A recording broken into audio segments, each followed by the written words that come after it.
대체 누가 이 일을 맡아달라고 부탁했습니까? 대통령입니까? 제가. 그러면요, 처음에는 내가 적절치 않다고 사양하다가 이걸 맡기로 하신 특별한 이유가 있습니까? 마음을 고쳐먹으신. 어떤 공직이든 국가와 사회를 위해서 봉사하고 일해야 된다는 건 권익이도 공직인데.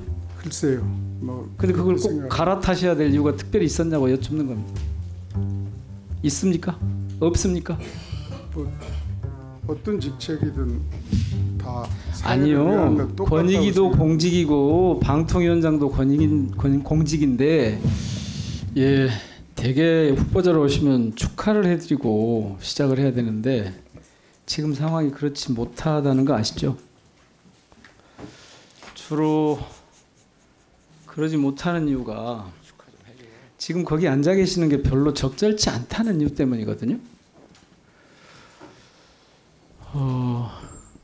대체 누가 이 일을 맡아달라고 부탁했습니까?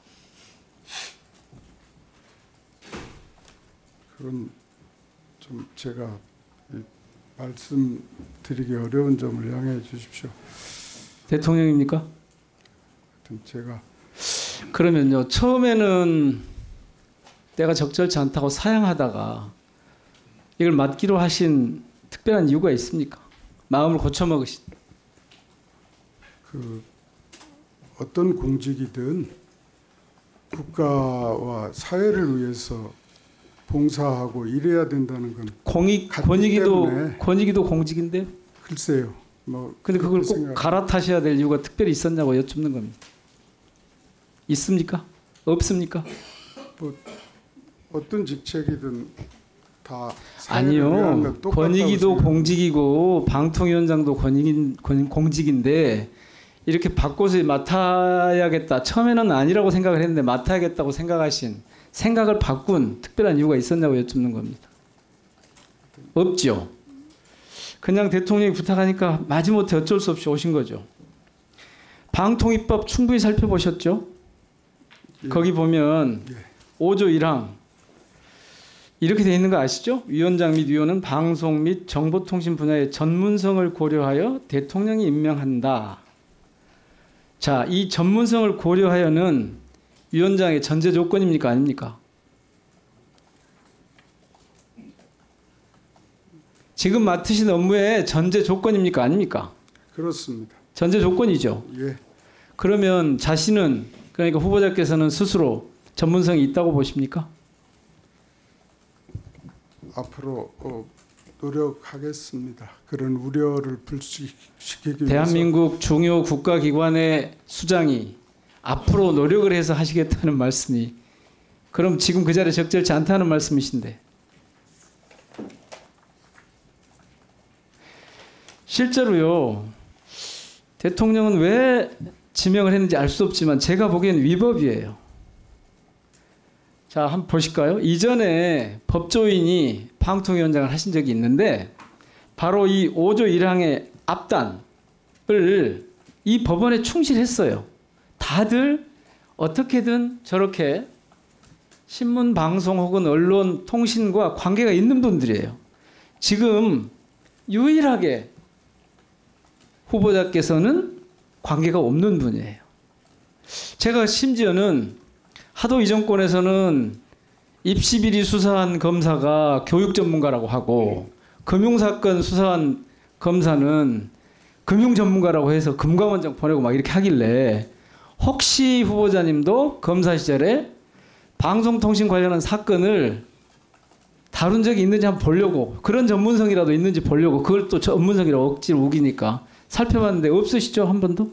저희가 그 서면 질의했을 때는 없다고 하셨던데 없으시죠? 없습니다. 그러면 지금 거기 앉아 계시는 게 적절치 않은 거죠? 적절치 않은 거잖아요. 이 법에 위반되는 거잖아요, 지금. 보세요.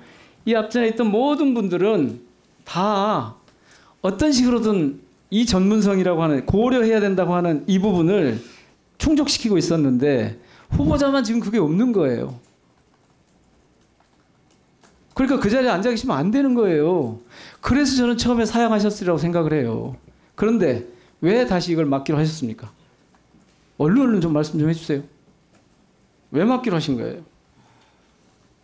제가 제2의 이동관이 되기로 작정을 하신 겁니까? 이동관 전임 위원장이 물러나면서 그랬잖아요. 내가 나가도 제2의 제3의 이동관이 나올 거다. 지금 그렇게 오신 거죠. 이 방송통신위원회라는 기구 그 자체가 대부분이 규제 업무가 많고 규제를 하려면 그쪽 분야에 대한 조그만 전문성이라도 있어야 규제를 제대로 하죠. 규제 업무야말로 법률가의 영역이 아니고 전문가의 영역이에요. 그래서 그간의 어떤 규제에 관련한 저희 그 업무 경험하고 대한민국 정부의 모든 부처에는 규제 업무가 있습니다. 그러면 모든 부처의 장관을 다 규제 전문가, 법률가들로 채울까요? 왜 그 앞뒤가 안 맞는 말씀을 하십니까? 그러니까 검사공화국, 검사가 나라라고 듣는 거 아닙니까? 지금 잘 생각해 보셔요. 거기 앉아 계셔가지고 이 방통 일이 잘 끌고 갈 수 있을지 없을지. 조금 전에 쭉 몇 분 검증 질의 과정에서도 제대로 답을 하신 게 하나도 없어요. 예를 한번 들어볼게요. 자, 오늘 앞으로 내 과제 중에 하나가 두 번째. 우리 사회의 갈등을 치유하고 국민 대통령에 기여할 수 있도록 미디어의 공정성 회복을 통한 사회적 신뢰자본 축적을 지원하겠다. 지금 공정성에 어떤 문제가 있습니까? 방송, 통신, 미디어가 어떤 공정성에 문제가 있습니까? 진단을 좀 해보셨을 거 아닙니까? 예.